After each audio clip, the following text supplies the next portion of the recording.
All right, so I am headed over to San Francisco.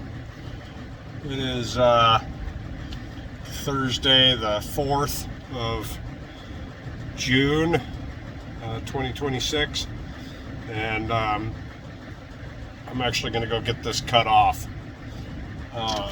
It took me 3 years to grow my hair to this length from having just basically the Vikings TV show mohawk, the side shaved, and in roughly August of that year, of 3 years ago, I decided that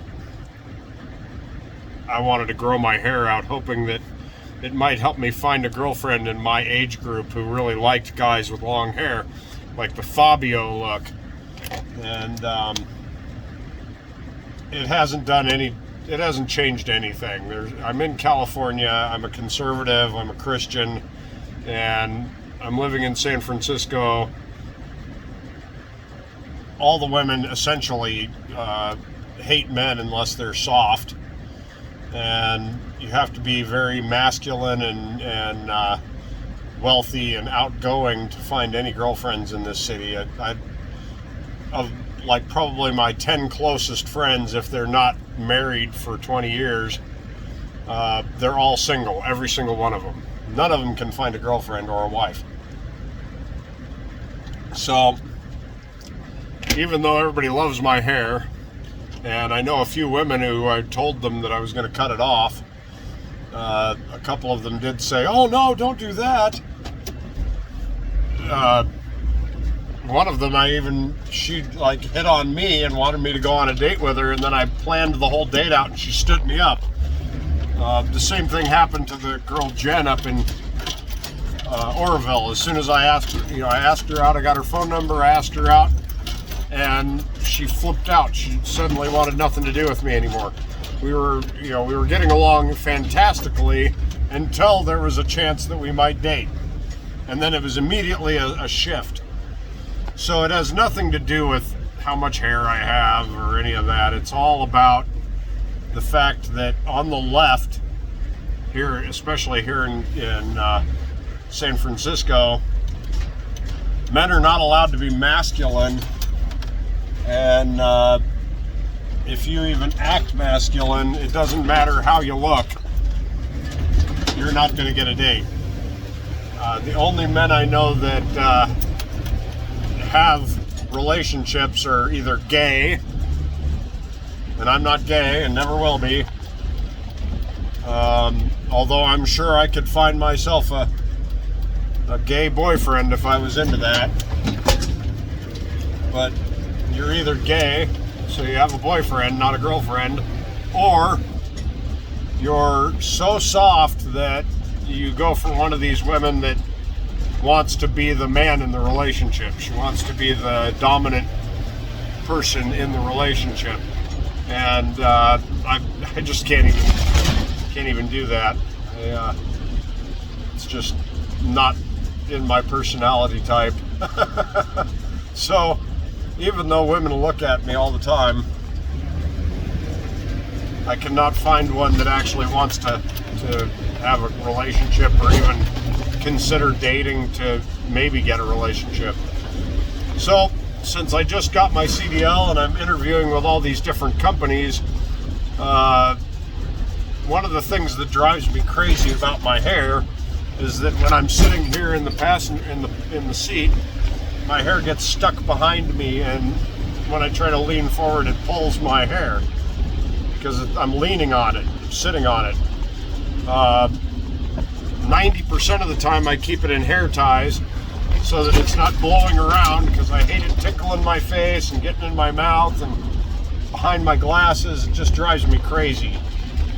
So all of this adds up to I need to do something about it. And so the next thing is, a lot of these newbie companies, they don't want drug addicts, obviously. And I haven't touched or consumed marijuana in any way, not an edible, not a puff, nothing, in well over a year, probably 15, 18 months now, something like that. It's been a long time since I last touched cannabis.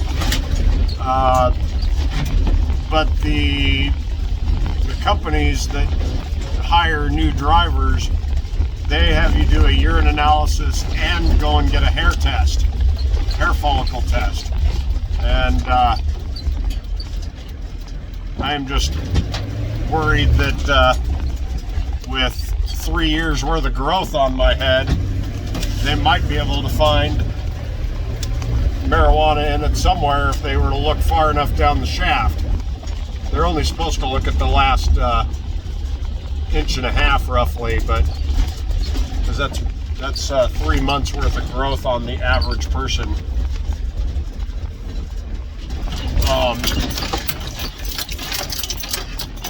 Hi, puppy.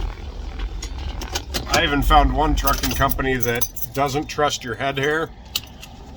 So the hair on your head grows at about 1/2 inch a month. So 1.5 inches is about the amount of length that they look at on the hair test, because they're only really trying to look at the last 90 days. But you know, if you've got 2 feet or even a little more than 2 feet, you know, you're talking,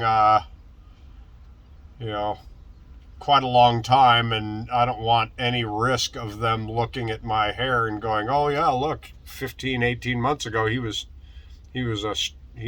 definitely smoking weed or eating lots of edibles or something. And so you know, I'm going to cut it off.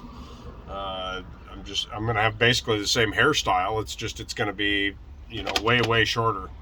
And then I was looking at one company that doesn't trust your head.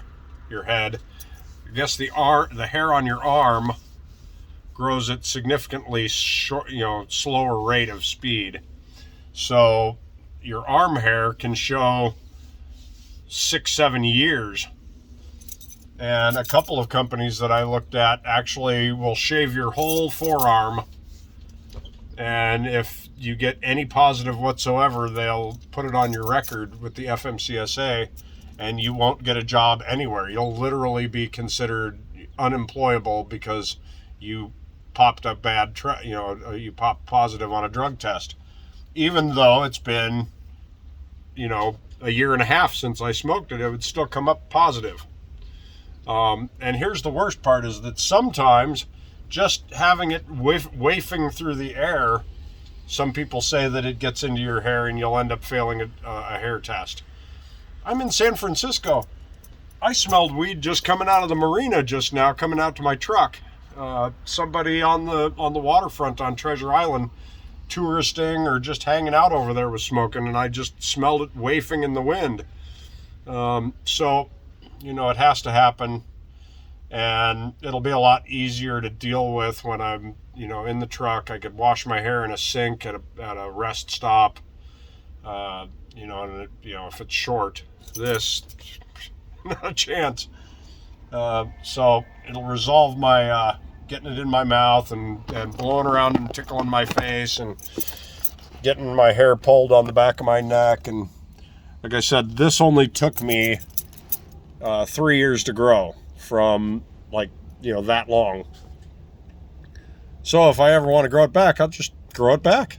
I mean, it comes back pretty fast. But there you go. Onward and upward.